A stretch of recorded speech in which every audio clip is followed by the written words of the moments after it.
जंगलों के पास एक बड़ा गोदाम था जिसका मालिक था काला। वहाँ बाहर से सब कुछ सामान्य दिखता था, लेकिन अंदर गैर कानूनी काम होते थे। दूर दूर से लोगों को लालच देकर वहाँ लाया जाता और उनसे जबरदस्ती काम कराया जाता। गांव के किनारे एक छोटी सी झोपड़ी में थूंग थूंग रहता था। बचपन में ही उसके माता पिता गुजर गए थे।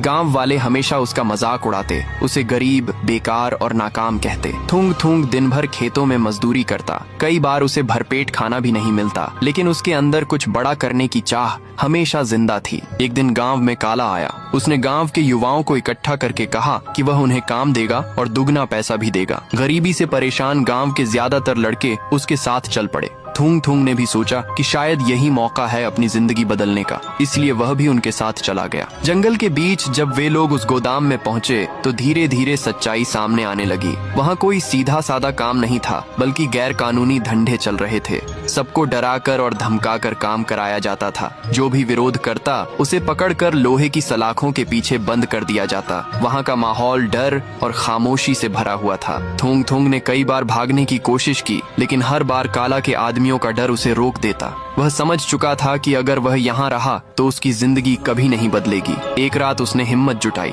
जब पहरेदारों की नजर कमजोर पड़ी तो वह चुपचाप पीछे के रास्ते से निकल गया और अंधेरे जंगल में भागता चला गया। बहुत देर तक भागने के बाद वह वहाँ से दूर निकल गया और आखिरकार बच गया। बचने के बाद उसने सिर्फ अपनी जान बचाकर चुप बैठने का फैसला नहीं किया। उसने ठान लिया कि वह काला के इस गैर कानूनी धंधे को खत्म करके रहेगा। उसने सही समय का इंतजार किया और फिर पुलिस तक पहुंचकर गोदाम की पूरी सच्चाई बता दी। वहाँ क्या होता है, लोग कैसे लाए जाते हैं और कैसे उन्हें कैद करके काम कराया जाता है। कुछ ही दिनों बाद पुलिस ने उस गोदाम पर छापा मारा। वहाँ मौजूद सभी लोग पकड़ लिए गए। काला भी बच नहीं सका। जो लोग वहाँ कैद थे उन्हें आजादी मिल गई।